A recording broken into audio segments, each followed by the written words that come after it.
Brothers and sisters, from the different cardinal points of the earth, we're going to begin with our daily thought within the Maya cosmovision. We know that the ancestral richness of the biodiversity of original peoples, that each one of us practice our spirituality, everything that is related to Mother Nature. And today, that is the fifth virtual seminar. This is a moment for all of us to be able to connect with each other. As Sister Hortensia said, we have challenges that we're facing.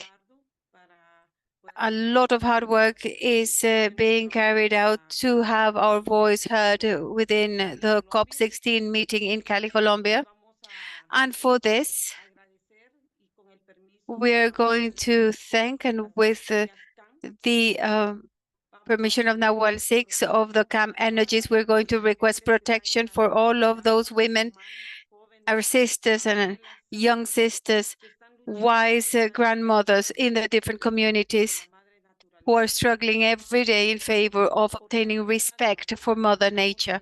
For each one of us participating in this seminar, for each one of the women and Indigenous sisters and brothers who will be attending the COP meeting, we know that it is not an easy job, but with the energy of the Creator, they will help us be able to utter the best possible words. For a context, what is the Nahual? What does it mean? The Nahual Mayas mean energy, spirit, and the strength of the beings and elements of nature. According to our Mayan cosmovision, these are elements that represent and link every person with the ecosystem, creating equilibrium and balance that we all need to have with Mother Nature, and balance that a lot of the time we lose due to several reasons. The media a lot of the time will take us out of this balance regarding what is the role of these peoples and the women within them, which is a very important subgroup. It is also important to know that today in the Mayan calendar, the symbol is the serpent, which symbolizes strength, justice, peace, and truth.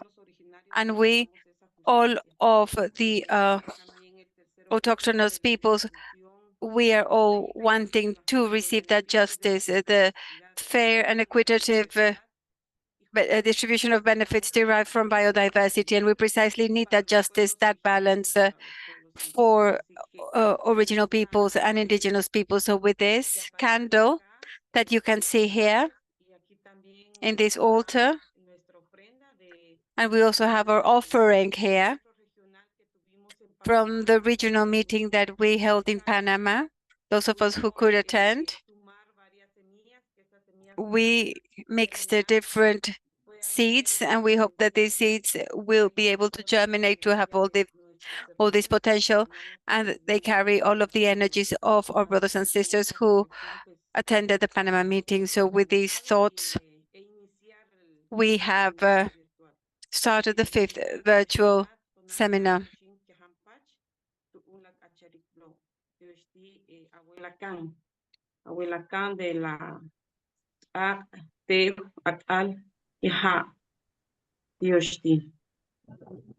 Muchas gracias, hermanas y hermanos. Thank you very much, brothers and sisters. Thank you very much, Ana, for this ceremony, for always joining us.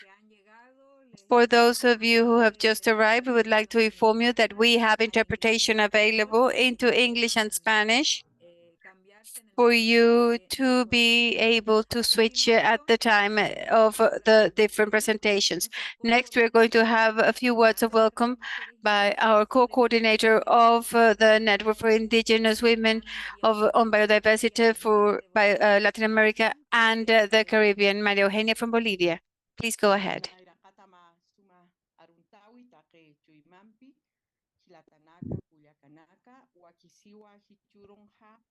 Parlaña, Hiwas Toqueta, Hiwas Amuyumpi, Hiwas Chuimampi, Hiwas Lupimpi. Muy buenos días, hermanos. Good morning, brothers and sisters. I would like to welcome you to this fifth, let's call it meeting, online dialogue webinar, which is for the strengthening of capacity building and knowledge of indigenous women and youngsters facing COP16. This webinar, as well as the previous ones, we have been discussing and reflecting about different issues that will be intended to form part of the work to be carried out during the COP16. There is a lot of work to be done during the COP16 meeting, and we would like to give all of the possible enthusiasm and spirit to help our brothers and sisters that are going to participate in person, and those of us who will be also following the meeting online via Zoom. We are aware that they are facing a difficult task. However, it is vitally important for indigenous peoples because this effort that we're carrying out as a network of indigenous women, and with the support of Land is Life and FIMI, it is possible to have these areas for strengthening our participation, both for indigenous youngsters and women.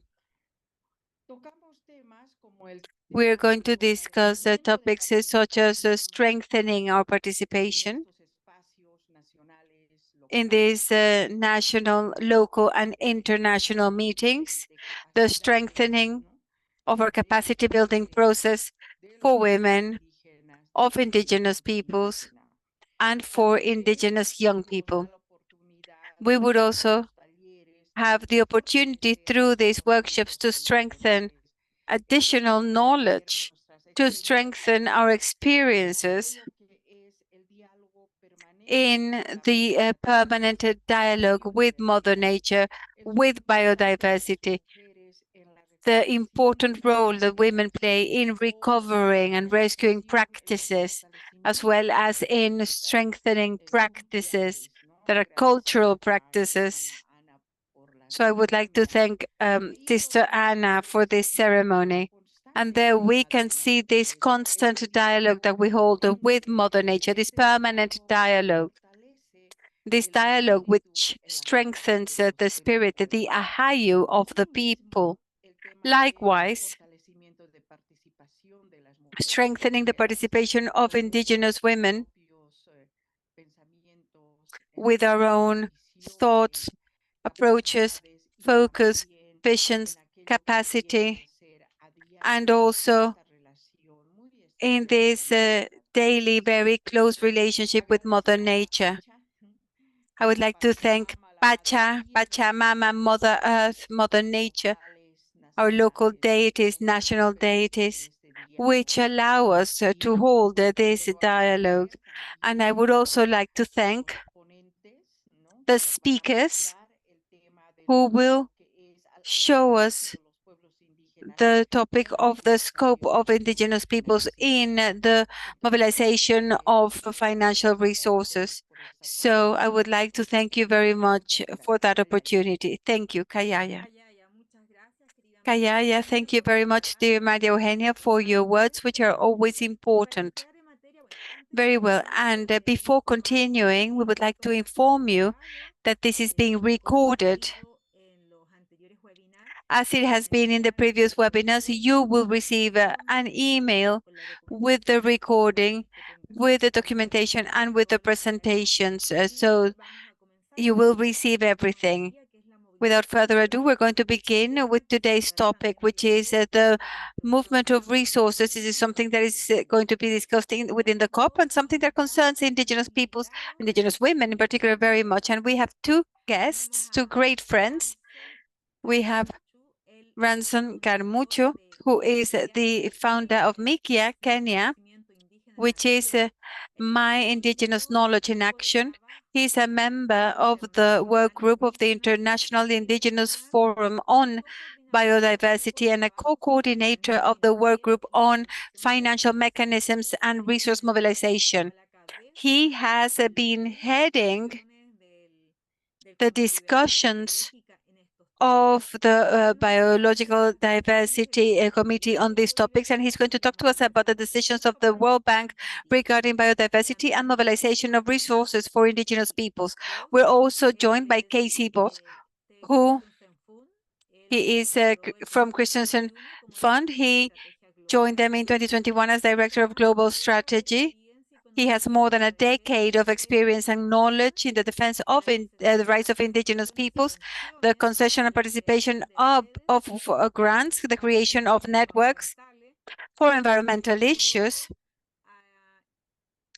From the time that he joined this organization, he has increased the number of global grants to organizations led by indigenous peoples, and he is a leader in the Christensen Fund with the commitment of work on forestries and local communities for indigenous peoples with a value for $1,700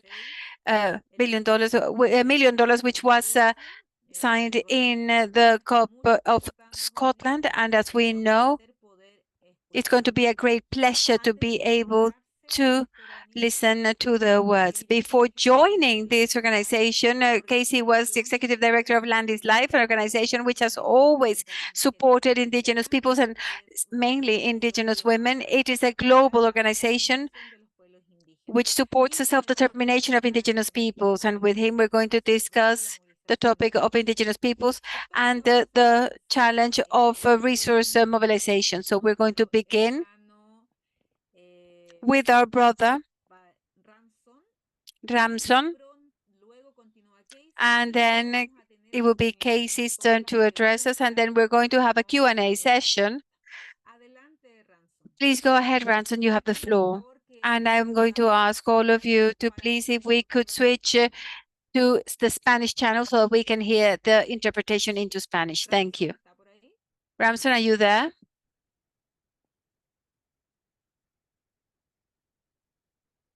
Hi, everyone. Yeah, I hope you can hear me.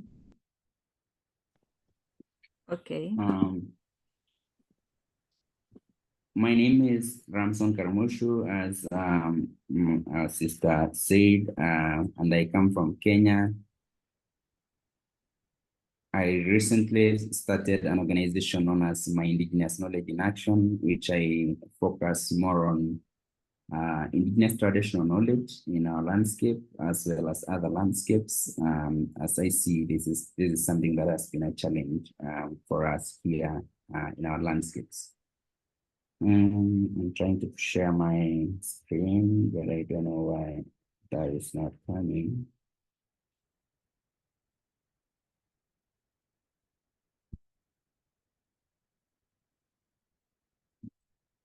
You are going to share a presentation, Ransom? Yeah, I wanted to, but it's not coming. I don't know. I always have that challenge of. Anita, can you add him as a co-host, please?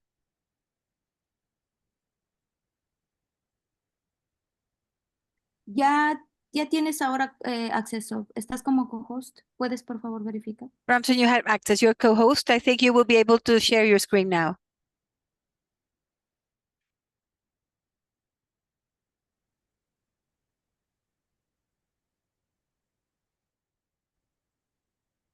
It doesn't really come. Maybe I would share to, but maybe I can talk through my points.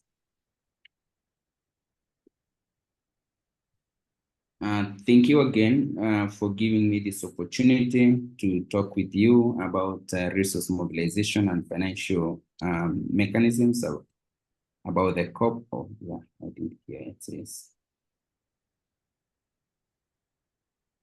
Is it coming?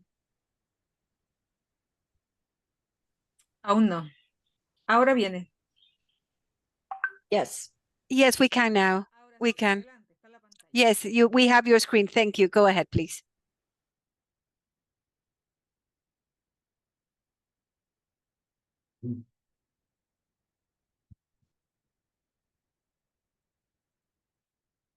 My screen is too slow. I can't even see my screen.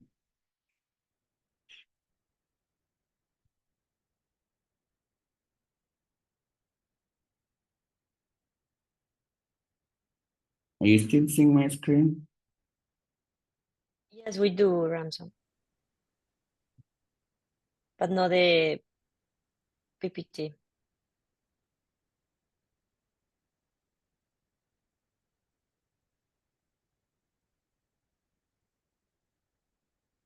I can't see my own screen. But...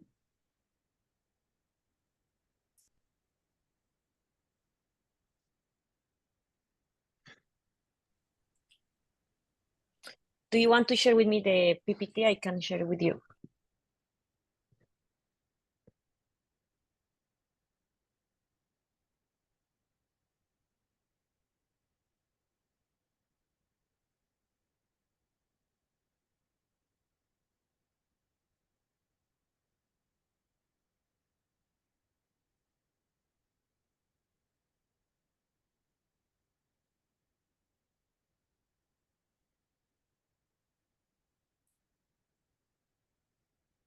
I lost it.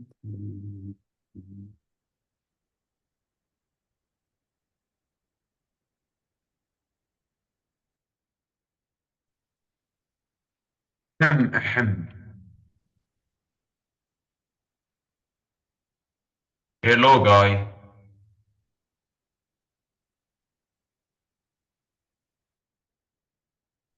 Hello, how we doing, guys?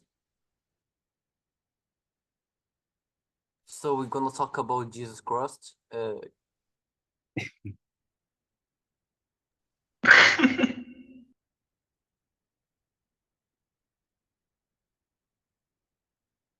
Ling...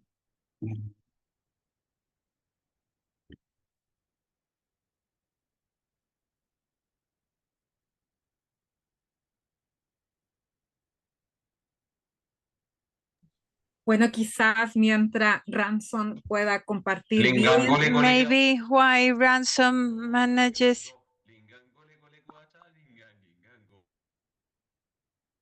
Nah, man, that's bad. Don't do it. You're perishing the meeting, man.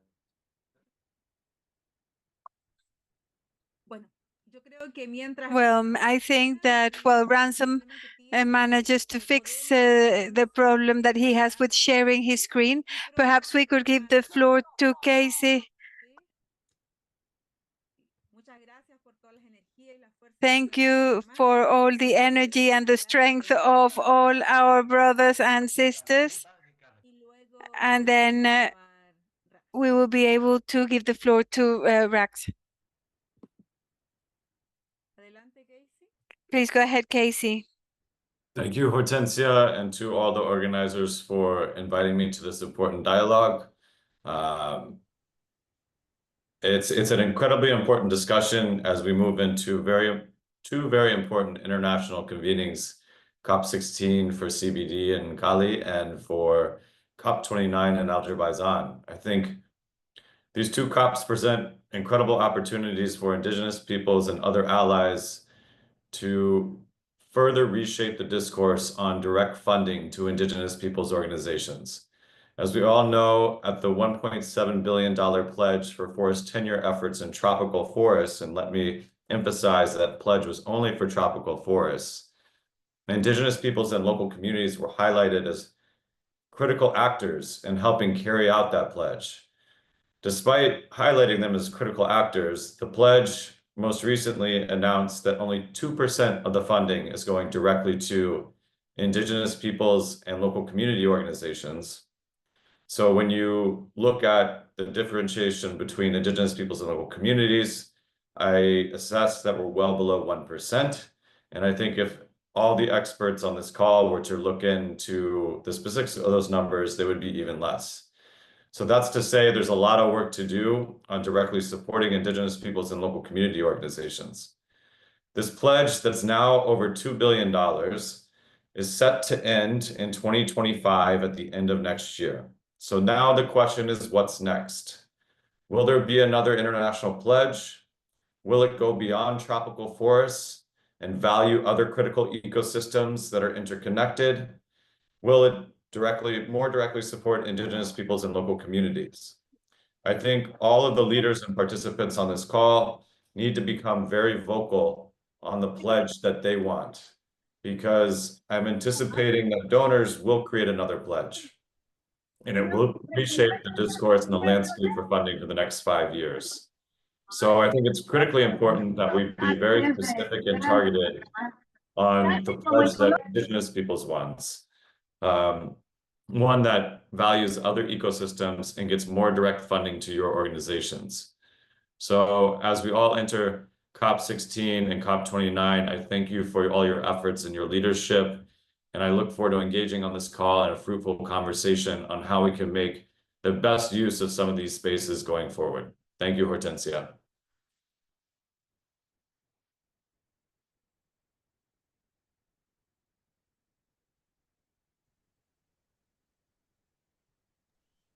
Muchas gracias, Casey. Thank you very much, Casey. Si Ransom está I would like to ask if Ranson is available. Did he manage to sort out the screen sharing issue, Ranson? Allow me to talk without sharing my screen. I'll walk you through, if that's okay. Thank you very much. Just as Kelsey have said, yes, I'll walk you through just a little about the resource mobilization and financial mechanism from before COP15 and after. And I will talk about our own work when we have been looking at before COP15. There are quite a number of discussions that the International Indigenous Forum on Biodiversity were talking about in terms of funding coming down to Indigenous peoples and local communities who are actors on the ground in the implementation and in the conservation and preservation of biodiversity. And before COP15, we were keen in discussing or negotiating on direct financing to reach Indigenous peoples and local communities at the ground. We were also talking about inclusive finance to reach Indigenous peoples and local communities at all regions, as well as all ecosystems, and funding that is consistent, fast in delivery, and that is large in the amount. At the same time, we were also discussing that in the funding discussion, in the resource mobilization discussions and financial mechanism developments, that there will be a full and effective participation of Indigenous peoples in these discussions of resource mobilization and coming up with the financial mechanisms that will be governing this finance. And in the same spirit, we have seen a very elaborate or very inclusive KMDBF that came through with very good language that includes the Indigenous peoples and local communities, and that quite a number of goals and targets talking about the Indigenous peoples and local communities in the implementation strategy of the KMDBF. Target 19 specifically was really an inclusive target that was looking quite elaborate and very inclusive, that had an inclusive language in the resource mobilization strategy of mobilizing an amount of resources of up to around $20 billion by 2025 and up to that $1 billion per year by 2030. And they also talked also about other mechanisms or other aspects such as biodiversity credits, green bonds, and benefit sharing mechanisms within the environment, and also talks about the environment and social safeguards, which was really a very inclusive language, and that was thinking or has that thinking and in line of Indigenous peoples and local communities. There are quite a number of decisions that were also adopted in the KMDBF, and one of the decisions is Decision 15.7, which talks about the resource mobilization strategy, to mobilize resources for the implementation of the KMGBF, and also created the Advisory Committee on Resource Mobilization, which I happen to be one of the Advisory Committee on Resource Mobilization. There was also another key decision, which also had an aspect of resource mobilization, which was Decision 59 about digital sequencing information, and was talking also about the resources generated by the use of digital sequences that are generated from biodiversity, and the aspect of funding that would be resourced from that. The benefit sharing mechanism was also discussed, where indigenous peoples and local communities were also key. And Decision 1515 was about the financial mechanism, and it created the Global Biodiversity Framework Fund at the GEF as an interim Global Biodiversity Framework Fund to implement the Cumin Montreal GBF up to 2030. With all these efforts, the GBFF, the Decision 1515 also directed the GEF to create a financial mechanism for the implementation that is expeditious and that's inclusive as well. And the GEF created this mechanism in a very, very short time. By 2023 June, it was already created and launched at the Global Environmental GBF General Assembly in Vancouver, and where capitalization started immediately. And one key thing that was really very important was that the GBFF at the GEF was had the 20% aspiration had 20% of the fund to support the initiatives by indigenous peoples and local communities, which was a key achievement for us as indigenous peoples and local communities. In the Resource Mobilization Committee, it was there was also a TOR for that, whether to create a dedicated financial mechanism for the Convention on Biological Diversity, or for the implementation of the GBF as a global biodiversity framework fund, and what options are there for the to operationalize it. And as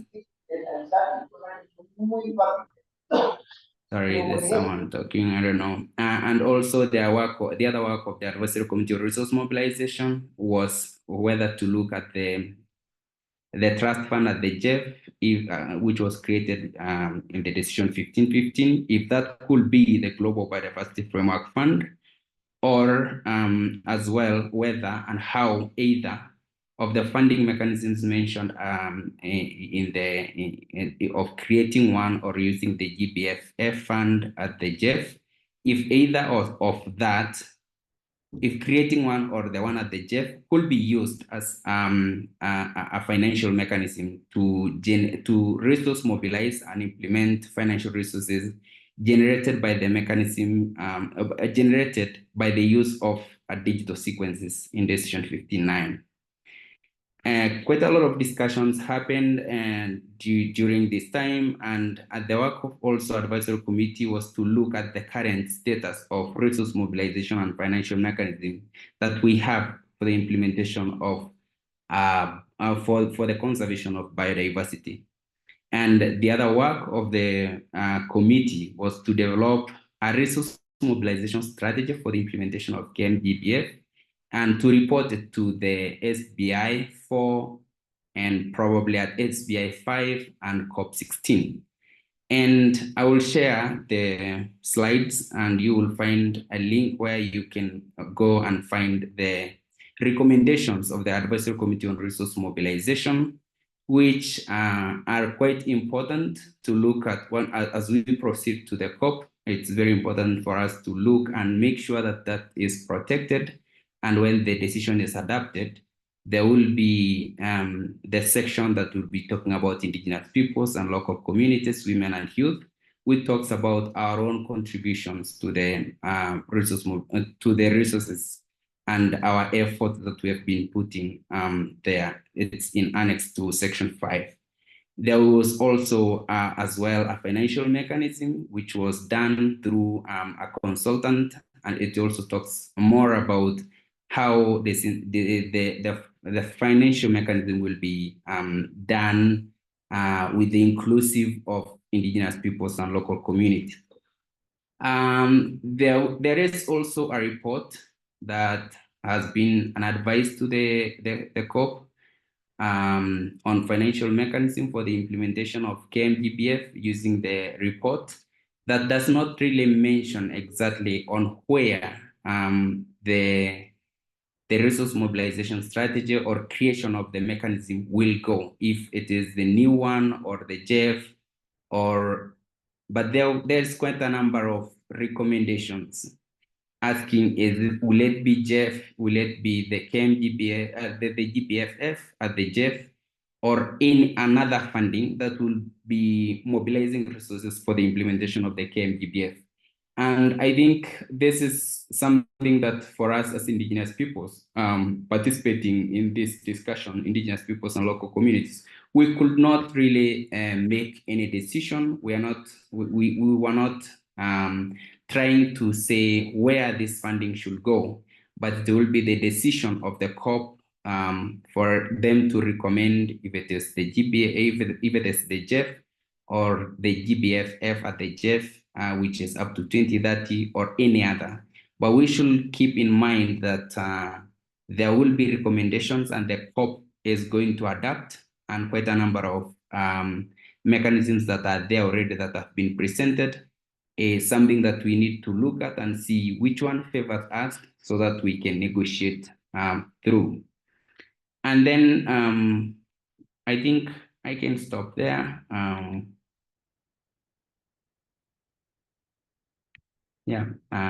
can stop there. If there is any questions, we can talk. But there is 3 streams of funding that we're looking at. The funding on resource mobilization, there is also the JEF, GPFF, and there is also the DSI funding. Those 3 funds are really key and crucial for us as we proceed going to the COP.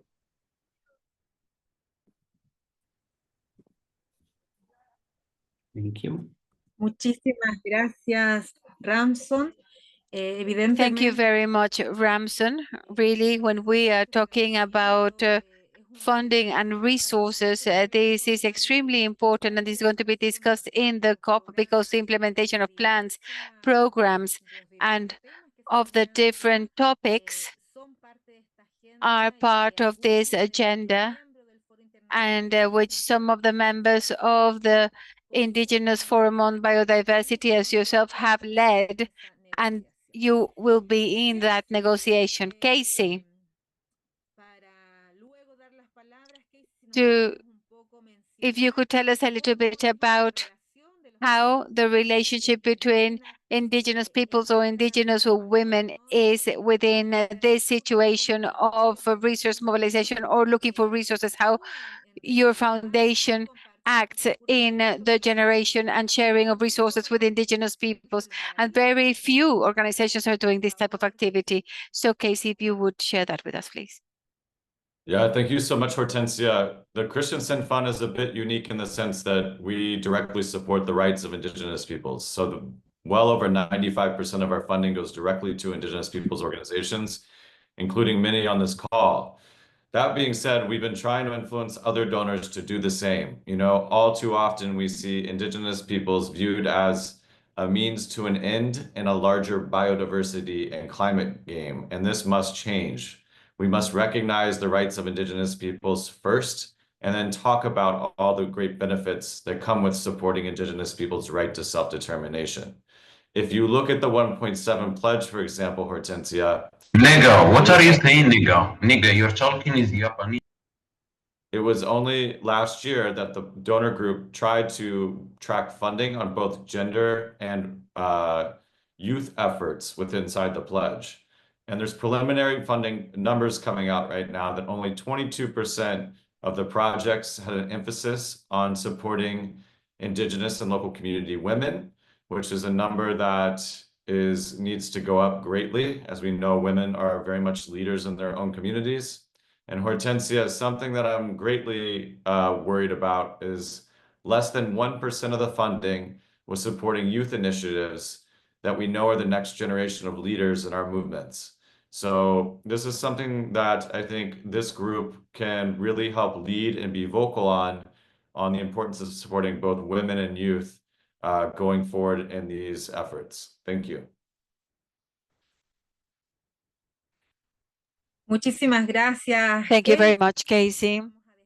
And now we are going to have some questions and comments. And as Casey was saying, this is not just a topic that is going to be discussed in the biological biodiversity COP, but also in the framework convention climate change COP of the UN. And it is a topic that is then given a lot more emphasis in that COP. If anybody wants to say something, participate, ask a question, you could put your hand up. Any questions or comments?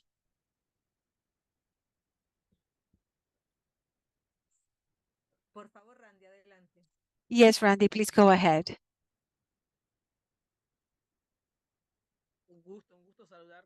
It is a great pleasure to greet you, Brother Casey. It's very good to see you again, to see how your work has been being so fruitful. Remember when we started this movement, and it is a source of great pride to see how you continue to help the rights of indigenous peoples. And something very important that the Brother Casey has been saying is that in order to have real funding, we first need to strengthen the rights of indigenous peoples, the rights to land, to territory, because if we do not have territory, we do not have rights. And it is key to strengthen the rights to territories and rights of indigenous peoples. It's very important to know that less than 1% gets to young people of this funding. So how can we strengthen these mechanisms of direct funding towards young people who are looking for a way to move forward towards this funding? So thank you very much. I embrace you, Brother Casey, and I hope to soon be in direct contact with you. Thank you. Greetings. Thank you, Randy. If we have any other hands up, anybody else would like to say something? Hello, Hortensia. Yes, please go ahead. Apologies for my ignorance in technology. But greetings, Casey and Ranson. My name is Jairo Cunampio. I'm from the Ignimbera, from Panama, Darien. I come from a community called Nazaret Rio Chico. Some decades ago, we formed many organizations. Some of them were organizations of indigenous women. Many of these organizations ceased to exist because they did not know these mechanisms. And I am very pleased to participate in this meeting and to know that there are large windows of opportunities. But what happens? The percentages that have been discussed really leave me amazed. But if we look at the high echelons of governments or of many foundations, we can see that there are resources, but by the time we get to the communities, those resources don't get to the communities. So I believe this mechanism is important to truly make sure that the benefits reach our peoples. We should know and strengthen our communities. We should strengthen young people. In that, we are safeguarding all of this process so that these resources that are going to be discussed in the COP, there are many resources, will reach our communities so that our communities will not continue to suffer in inequality and in lack of rights and disrespect to our territory. So I believe these mechanisms need to be strengthened. And these meetings, these areas of reunions should hear the voices of the communities because there are many representatives, so even of our peoples, that are always trying to obtain these funds. But again, all these funds are just remaining in consultancies and studies. But the reality is that our communities and our young people are still suffering in spite of the fact that this great forest and the biodiversity is in our territories. Thank you very much. If we have any other comments, Valeria, please go ahead. Yorana, colleagues, it is a great pleasure to be here with you, Hortensia, and with the colleagues. I have just finished the meeting of the Network of Women and Biodiversity, which is your network, where we were discussing precisely the importance of discussing young people and the future in safeguarding biological biodiversity. I believe, first of all, that I would like to congratulate all of you who have worked on this topic. I have known the network for many years through you, Hortensia, and I have taken a look at the progress, the efforts that you have invested, and how we have learned and become part of the benefits that have been obtained up to now. I want to congratulate you, first of all, then secondly, to let you know that we are getting prepared. We're learning a lot and we are participating in these meetings. We have been trained, thanks to you, on different aspects of this participation. So I wanted to let you know that we are ready, that we're available, that we're a platform where we can build alliances so that we can be heard, so that we can participate everywhere. And I wanted to thank you and tell you that we're always and continuously learning from all of you. And thank you for these efforts that we can use technology such as internet in this manner that allows meeting that before it was so hard to achieve. So thank you very much. Let's keep going, and you have all our support. We're all learning from you. Thank you. Thank you, Valeria. And please, I see that Liz Marie is requesting the floor. Liz Marie, go ahead. I wanted to greet you in my Wayunaki language. I'm a Wayu from the Guajira of the northern part of Colombia.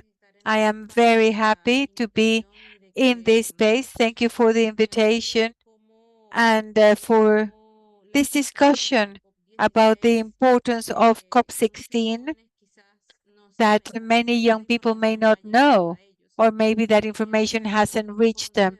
I would imagine and believe that these funds should also be directed to strengthening communication processes of the territories, which I also believe that even though some of us have received information, I would say that it's still very little information. And just to let you know that we're very happy to participate and to learn from each one of you this morning. Thank you. Carmen? Carmen Chalang? Yes, good morning to all. My name is Carmen. I am part of the Quichua people of Chibuleo. I wanted, first of all, to thank Land is Life for opening the doors and giving me this opportunity to be trained and to increase my capacities as a women's leader. I also wanted to congratulate all of you who are part of this organization, Land is Life, and all of you who have trained us for our benefits as Indigenous people. What I wanted to say is that from what we have heard before, we know that the budget that exists to support Indigenous women and Indigenous peoples, I think it would be very useful to help the Indigenous peoples and communities of Indigenous women with a percentage destined to activities that we can carry out, or do we need to present projects on the different aspects that we want to have work on? But this should be destined to women, because women in this day and age can also stand up for ourselves. And no longer as before we have been humiliated, but now, today, we are being trained. Our capacities are being built thanks to organizations that open their doors to us so that we can participate on more even footing in some other scopes, political, social, and others. But as women, we are in a process towards leadership. That's all I wanted to say. Thank you very much. Congratulations. And I do hope that this year you will also support us, the indigenous communities, and we wish you all the best for COP16. Thank you very much. Thank you, Carmen. I would like to thank you for your comments. El año pasado As Valeria was saying, last year we worked on course for Latin America and the Caribbean for women and young people for the national plans of biodiversity, so you can have an incidence in your countries. And we're going to have Bernarda and Yolanda, and then we're going to give the floor to our guest speakers. Please go ahead, Bernarda. Yes, good morning, brothers and sisters. Greetings from Paraguay. I am from the Tovapom people in the north area of the Asunción territory of Paraguay. We are from the lower Chaco. I was listening, and it is the first time I've been able to participate with you through this virtual meeting, this webinar. We can see each other and discuss resources and resource mobilization. What I wanted to say is that these resources it would be very good if these resources would be destined to indigenous communities. Right now, in our zone of the lower Chaco, which is between Argentina and Bolivia, we are suffering enormously due to drought. And a short while ago, the Gran Juego in Brazil was put out, which devastated the area, especially the fauna and the flora. And right now, the indigenous communities are closing the routes and the roads, requesting food and water, especially. And it would be very useful if we could have access to resources. There is a great need for that knowledge. So I want to thank you very much for accepting my participation in this virtual meeting, which for me is extremely important because I am a woman leader of an indigenous community, and I also belong to an organization that works with indigenous peoples in Paraguay. I would like to take the advantage to greet all of you, wishing you every success. Thank you, sister. Thank you. Greetings to Paraguay.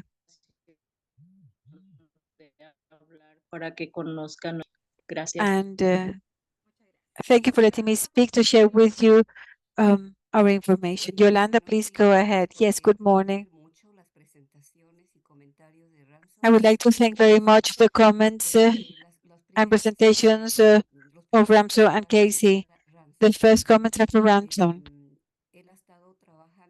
Ramson, you have been working in the work group for resource mobilization.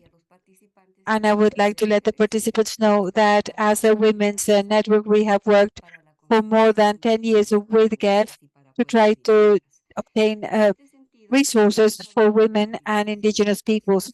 Right now, because we're talking about resource mobilization, I would like to know, or we would all like to know, what is the progress that has achieved with GEF? Are we still talking about intermediary agencies, or is there any hope that that will change? For the funds to be able to reach directly indigenous peoples without intermediary agencies.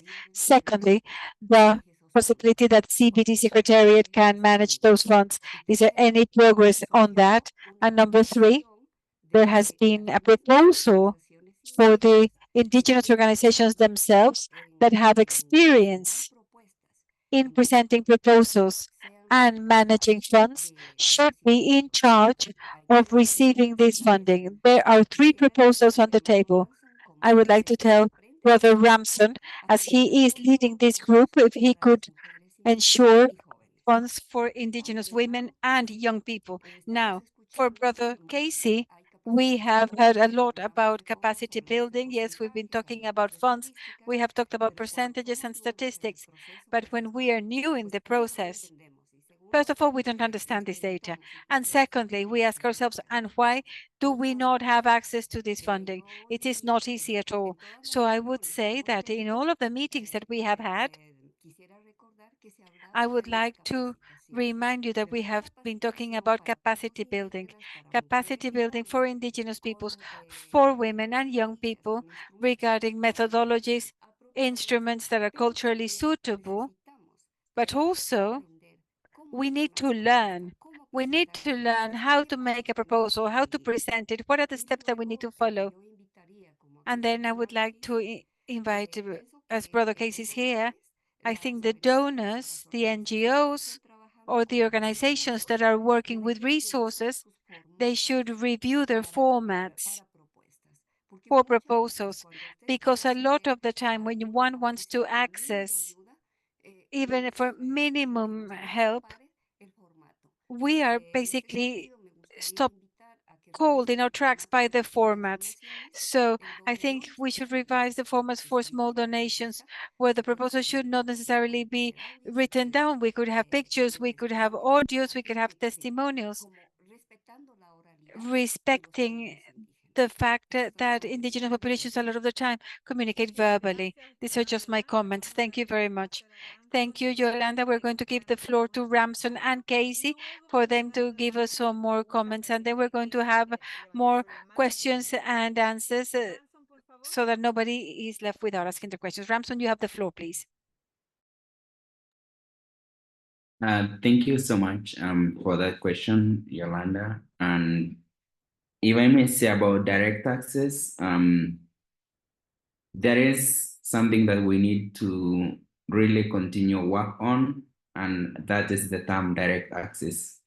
During the last meeting of the Advisory Committee on Resource Mobilization, which happened last month, we were discussing on that, and it came along because the Inclusive Conservation Initiative from the GEF, which is funding that is going to indigenous peoples and local communities, is a funding that the Global Environmental Facility believes that it's going direct to indigenous peoples and local communities, even though it's coming through intermediaries. And of course, it brought up a lot of discussions around the same, because we believe that when there is still intermediaries, it's not direct. But if someone else is treating that as direct, then I think there is a need for us all to come again and sit down, discuss on what direct means. And when we left the meeting, it was the CBD together with the CBD Secretariat, together with all the stakeholders and partners that they have been working together, including the indigenous peoples and local communities, to come up with the definition of what direct access means. About the accreditation of indigenous peoples organization to receive funding directly from the GEF, I think it's very clear from the Global Environmental Facility that their funding to indigenous peoples and local communities organizations has to go through intermediaries. And for that decision to be changed, it is the guidelines or the decision. It can only be changed by the decision of the COP, which is COP 16 or any other COP, to give them that mandate, or if they are going to be the host of the Global Biodiversity Framework Fund or the DSI Fund. and about if the CBD is going to host this fund. It is, again, the decision of the COP when we go to COP 16. For those who will be there, I think you negotiate to where you want the funding to go, and you talk with your government to come up with a decision that you think will favor the indigenous peoples all over the world and local communities with the best mechanism that can take this funding directly to indigenous peoples and local communities. About the accreditation of indigenous peoples organizations by the COP that have these experiences, I think it welcomes more discussions by the indigenous peoples, of course, and the JEF and other actors to see if this is something that they can be able to have as a direct, as accrediting an indigenous peoples organization with the capacity to bring down the funding, and as well as like for us to recommend the to recommend the organizations that we believe they can do such a work for us. I think that it's not really that not there as per se, because there is already the IPAC, which has been working with the JEF for many years, and I think they are also taking that as the IPAC selects the best proposals and recommend which organization is going to implement or to intermediate the funding that's going to indigenous peoples organizations or IPOs. And I don't know if I saw a chat about the indigenous peoples and local communities. That also has to be a decision of the JEF, of the COP. Otherwise, we will continue to use indigenous peoples and local communities until the COP, the Conference of Parties, make a decision on that as well. Otherwise, as we speak, we have to use indigenous peoples and local communities and in full, not separating it or using acronyms like IPLCs. It should be indigenous peoples and local communities because it's the language of the Convention on Biological Diversity.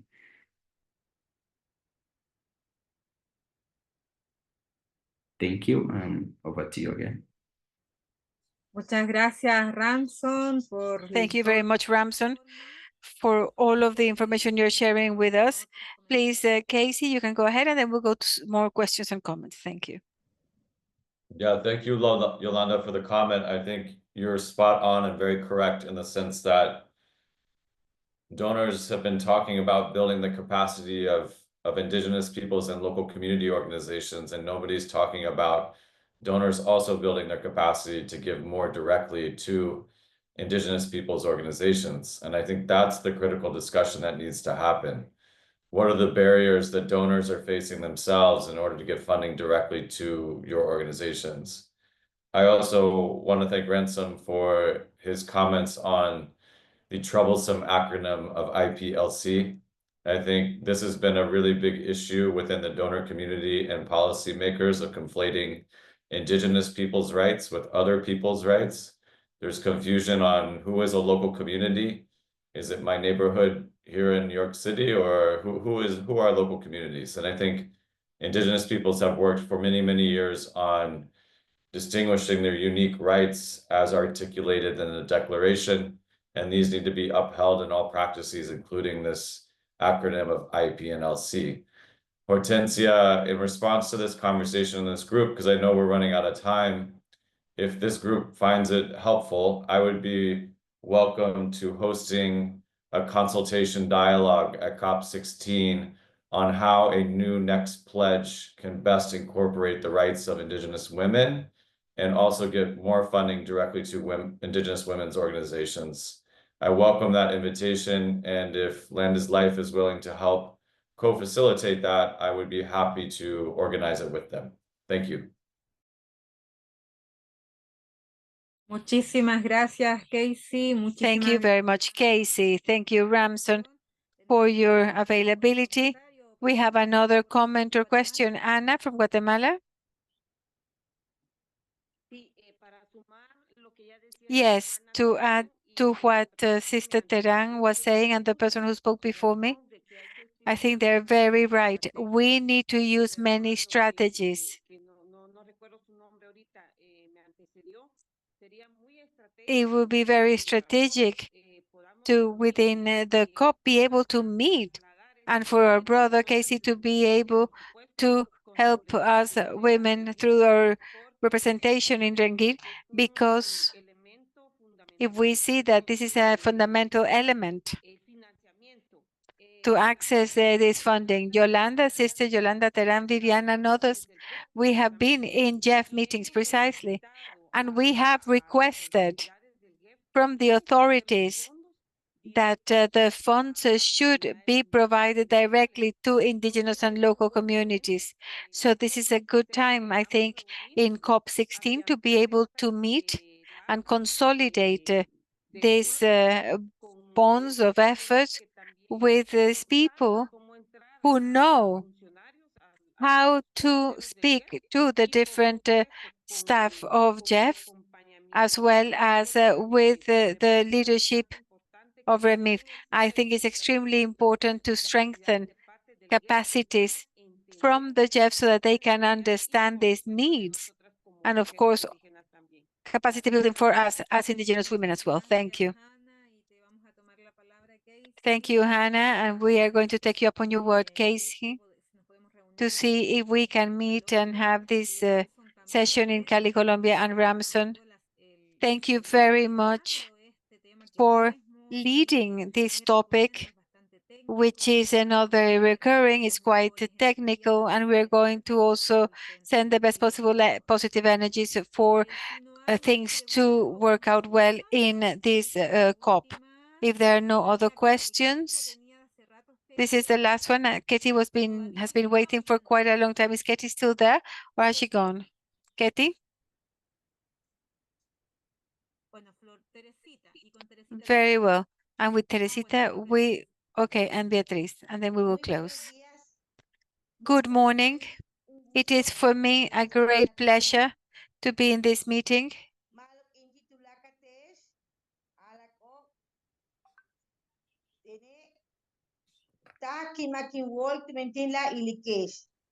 Muy buenos días a todos. Good morning to all. I am very pleased and grateful to be able to be with you. In the language I have just addressed you is the Mayan Peninsula language of Yucatan and Quintana Roo. We, myself and a group of people, integrated the National Mexican Council of Originary Peoples and Indigenous Communities. My appointment within this council is for human rights and social service. For me, it is the first time that I am aware of this type of event because it was shared by the Mayan governor, and that is why I registered to this webinar.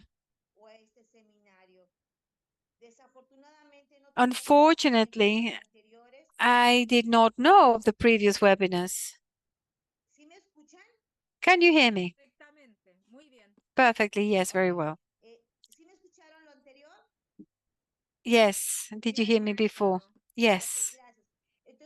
Okay, so I wanted to request if you could please share with me all of the information you may have available about the different programs and resources and resource mobilization and financial mechanisms that Casey and Ramson have, so that I can share them with the council to which I belong, because we do have many needs. We have worked with many indigenous women. We have worked with young people, with children. Right now, we have a spectacular event, which I hope to be able to share with you in the next webinar with you. But if you could please let me have all of this wonderful information, this generous information, I will be very grateful. And my council will as well.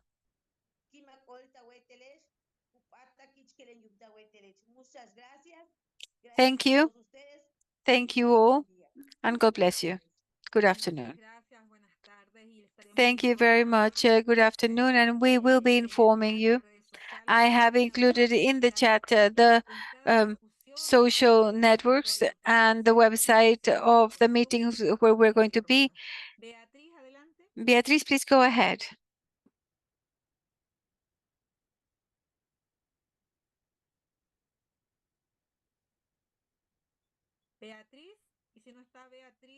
Beatriz, and if Beatriz is not ready, maybe Guri?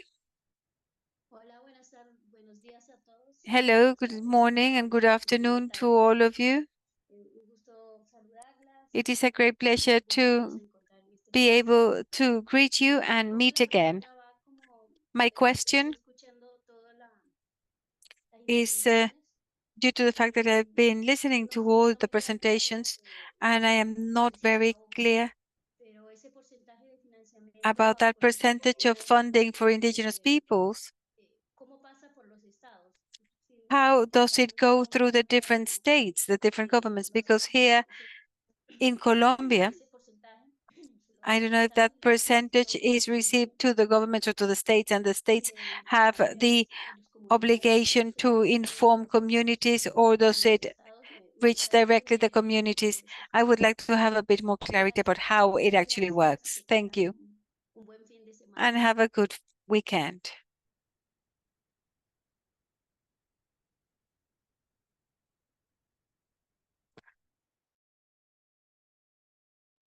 Disculpen, muchas gracias. Marcia, adelante. Yes, please go ahead, Marcia. Tiene su micrófono cerrado, Marci. Marci, no la estamos escuchando. Marcy, we can hear you. Good morning. It is a great pleasure to be here with you and greet you. And I hope to be able to participate in COP16. I'm a leader woman in the community of my Waorani people, and I hope to be there. And we need funding to be able to participate, which for us is extremely important for the biodiversity of the communities. And that's all I wanted to say. Thank you. Thank you very much, Marcy. Yes, a lot of the time to have a full and effective participation, the resources are required for that participation. Is Beatriz here, or are we concluding now? Beatriz, are you here? No, I think she's not. So very well. And now I think we can Ramson and Casey can have the last few words. No, I'm sorry. I'm here. I'm here. I had an audio problem. Apologies. So I'm here. More than a question, I wanted to highlight the weaknesses that we still have as indigenous peoples, at least here in Bolivia. I'm going to speak in general terms. One of the things that we require for funds to be able to reach indigenous peoples directly is overcome the weakness of economic management or of having access to resources directly. So I think it would be very important to generate co-participation between organizations that work with indigenous peoples and community leaders of local communities, because it is important in this case to generate co-participation and directly to local capacities or communities that can be strengthened in the execution of a project. For example, for indigenous women or other types of activities. This is a point that must be taken very much into consideration, because at least in the experience I had, I have seen that there have been many deficiencies regarding access to direct resources, management and execution of projects, the elaboration of reports, cooperation agencies. That's where the limitations existed. So this is something that I believe that you must take into consideration, so that any organization or NGO that works with indigenous people This should be an important point to be able to work jointly with local organizations so as to build local capacities in women and young people, women and men as well. That is all I wanted to say, because it is important what we have said, that direct access is extremely, extremely important. That is all. Thank you. Thank you very much. Now we have Janet Cuji from Ecuador. Yes, hello, sisters and brothers. Good morning, good afternoon to the sisters in Ecuador and elsewhere in the planet. I think we had the Indigenous Women's Meeting in Panama. We discussed some very fundamental and interesting topics, but amongst them, when I don't know who it was, somebody was saying we're not local communities. That is true. That has always been included as local communities. We are not local communities. We're indigenous peoples, owners of our territories, and internationally we are considered local communities. And as Casey was saying, this should be taken very much into consideration, discuss and decide, are we indigenous peoples with our own territories? We are not guardians of the land, we're owners of the territory. That's first thing that I wanted to say. Then secondly, what our sister from Bolivia was saying is true. Management and execution of funds in organizations is a weakness that we have regionally, nationally, locally. These are weaknesses that have been in the indigenous populations for a long time, and hence many NGOs do not want to give us funding, do not want to support indigenous organizations because of our lack of capacity for fund management. So there should be a strategy on capacity building, on fund management for indigenous peoples, because many mistakes have been made, and that is why NGOs are always managing the funds that have been earmarked for indigenous people. So I think it's interesting to have discussed those topics. And that's all I wanted to say. Thank you very much, Hortensia, and brothers and sisters. Greetings from Ecuador. Thank you, Janet. And we will conclude with Randy.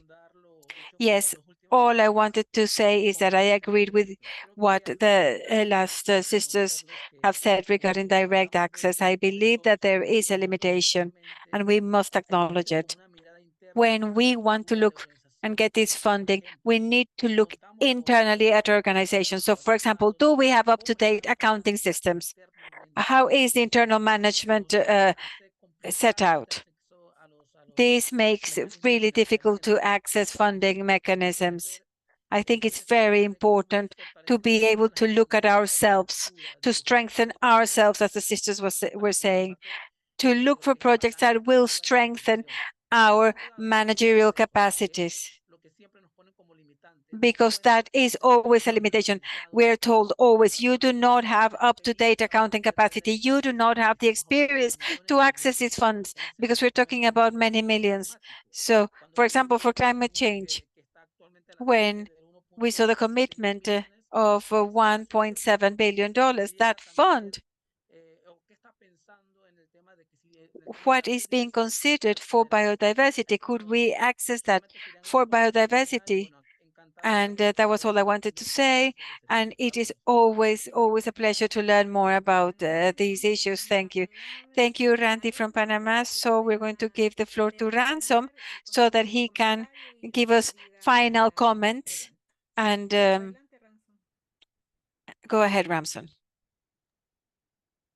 Thank you again. And yeah, I think it has been a very good discussion with a number of questions. And yeah, the 20% allocation, I heard about that question, and maybe that goes directly to the Jeff GBFF.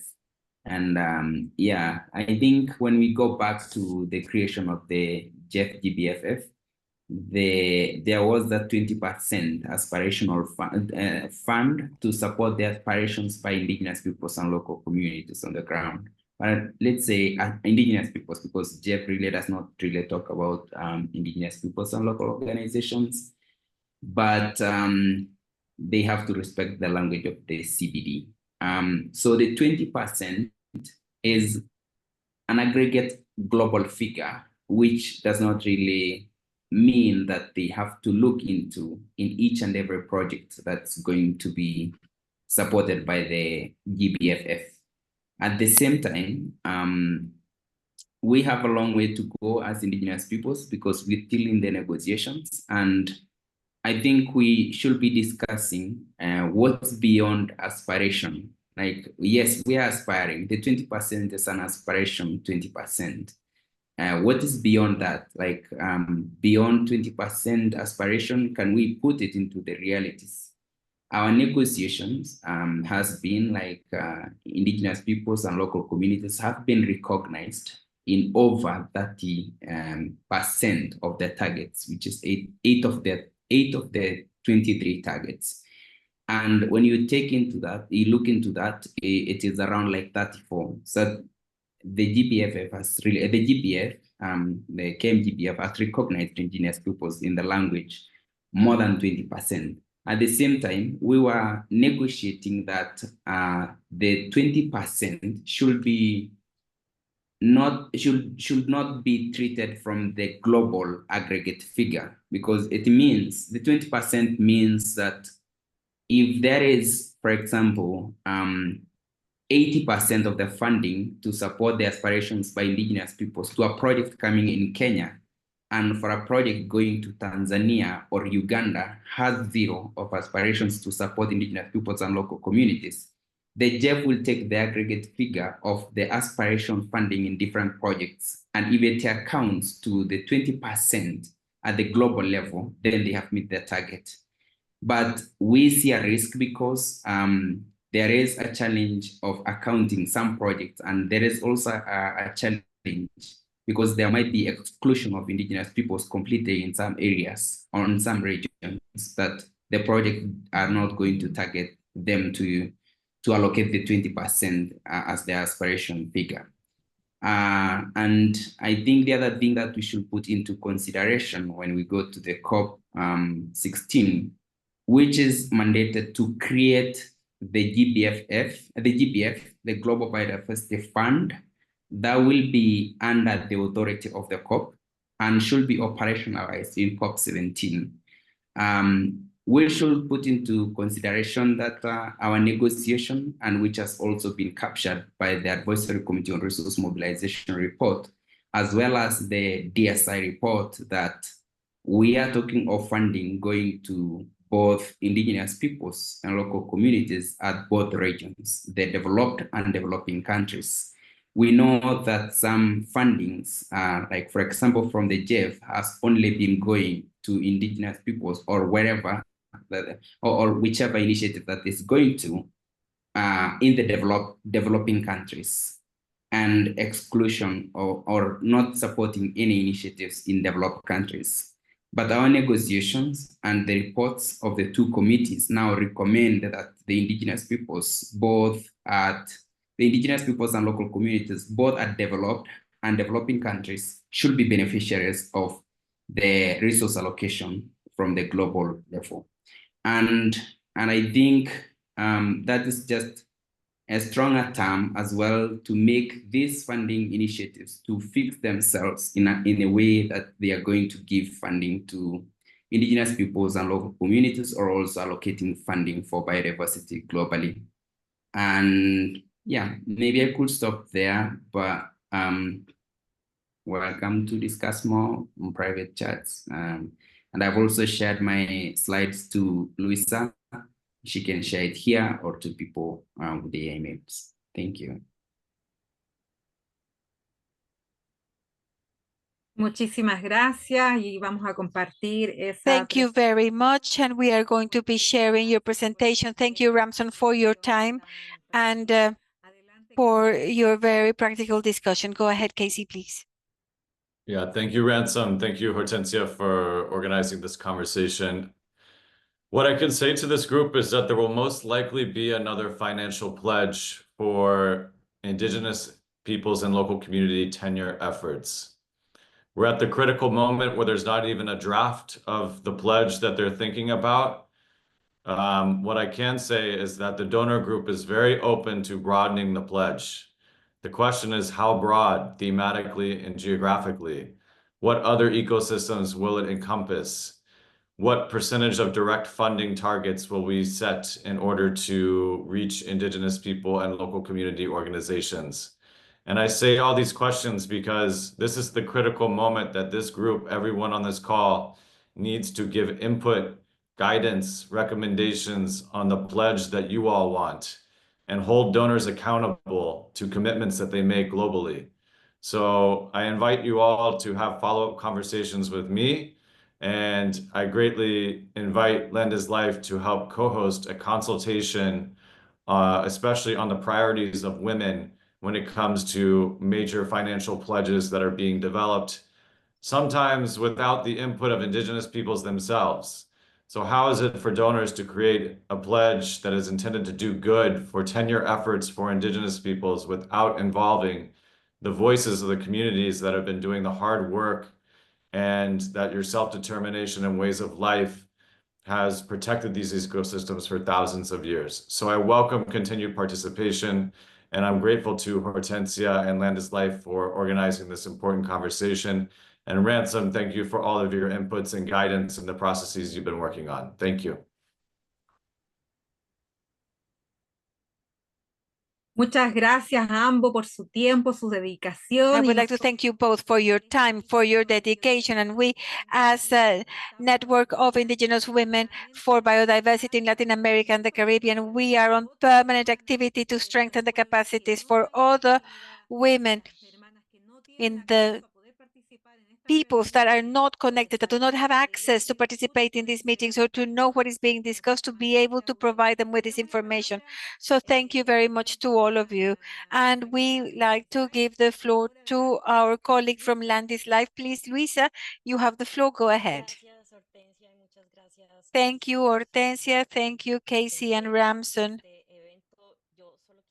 for attending this event. All I wanted to do is to highlight something else, that together with Land is Life and other 45 organizations of Indigenous peoples, we have put together a list of recommendations for the group of forests for funding, which was the pledge made in COP26, and that Casey has been referring to throughout this meeting. And it is that with these 45 organizations of Indigenous peoples, what we have wanted is to make recommendations with the spirit of joining the process in the second pledge that Casey has presented here. And these recommendations were sent to the group led by Casey and the government of Norway, where Indigenous peoples organizations from Africa, Asia, the Pacific, the Arctic, and Latin America form part of this group that presented these important recommendations, and they are in the context of what Casey was stating, that this pledge of 1.7 billion was only directed to tropical forests and how it can be enhanced to include other ecosystems, and which a lot of the time Indigenous peoples are confronting different knowledge, and they are with their knowledge trying to implement mitigation strategies against these impacts. But what I wanted to say is that funding for Indigenous women is very, very little. So we have to see how we can broaden its scope, and above all, the participation of Indigenous peoples in the discussions towards building the opportunity for their participation. And something very important of Land is Life that we have reiterated from the onset when this pledge was made is that it is not only important to discuss about ensuring territorial rights, it is also important to acknowledge the rights to self-determination of Indigenous peoples. And that is why, because there are experiences when even though territorial lands are given, that doesn't mean that the Indigenous peoples can actually exercise these rights. And so this focus to several donors not only focus on getting the deeds to land or the rights to land, that it should be expanded, and that the discussions should be made with a focus on rights. Thank you, Hortensia, for giving me this time. And what I wanted to tell you is that together with Ramson's presentation that he shared with us, we're also going to share with all of you the group of recommendations, the set of recommendations that we sent the group, and I would like to invite all of the other indigenous peoples to participate. And I would like to thank you very much for these 5 webinars that have been very successful, Hortensia. Thank you, Laura, for all of the support. We would also like to thank Casey and Ramson, our guest speakers, to Landis Life, and think who made it possible for us to be present today. And I hope that in this time we can prepare for the COP and participate virtually or in person. I also would like to give final words to Maria Eugenia, and I would like to request that all of you turn your cameras on, your videos on, so that we can take the end of webinar picture. Yes, I am here. I would like to thank you very much for this presentation, which is vitally important for Indigenous peoples, Indigenous women, and Indigenous youngsters, such as this topic of mechanisms for funding. This is extremely important in as much as Indigenous peoples need to participate in many events and in many processes. We need to have a full and effective participation, as it has been stated before, in the processes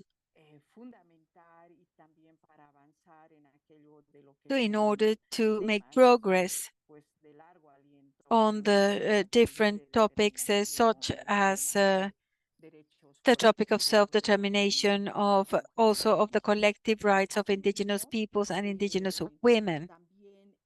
Likewise, the issue of direct access to funding for Indigenous peoples has been discussed in different situations. This has been discussed in different areas, in different meetings, and also within the recommendations, because we believe that the topic of full and effective participation and access to funds are linked, because that allows for the work with our peoples, with Indigenous women. It facilitates the work regarding transmission of ancestral knowledge, of responses to climate change, the process of strengthening as peoples. So it is vitally important to access funding. And directly, we have always emphasized this. Now, this preparation of these events, of these workshops, of these webinars, of the dialogues that we have held as Network of Indigenous Women on biodiversity, pushing for women to participate with their own voices, for the young people to participate with their own voices, to be heard. So I would like to thank on behalf of the Network of Indigenous Women for Biodiversity, on behalf of Florina, who due to technical issues could not be here, but on their behalf and on behalf of the REMI, I would like to tell you that we thank you for organizing this. We thank you for participating as well. We are going to be coordinating our participation in COP16, and also those of us who will not attend. It's important to continue following up and to have access to this funding in order to make our work and our efforts more effective. Without further ado, I would like to say thank you very much, and Hayai. Akayai, thank you very much to all of you. If you could please switch on your cameras, because we are going to take the group picture. I would like to thank you very much for participating in all of this online capacity building process. We will be inviting you to future events for capacity building, and you can also provide your WhatsApp number so that we can include you in the groups that are disseminating this information regarding all of the different capacity building activities that we're carrying out. Now we are moving on to the pictures. Here we go.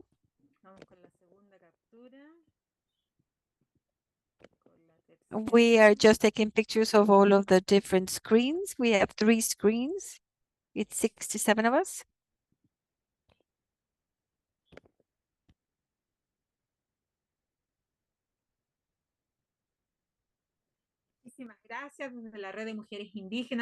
Thank you very much. On behalf of the Network of Indigenous Women for Biodiversity in Latin America and the Caribbean, we would like to thank you very much for joining us in this process. We want to share with you all of the energy, and we are sure that Mother Earth is going to help us getting together and continue participating. We want to thank Ramson, Casey, and everyone in Andy's Life who helped us put together this webinar. Thank you very much. Thank you.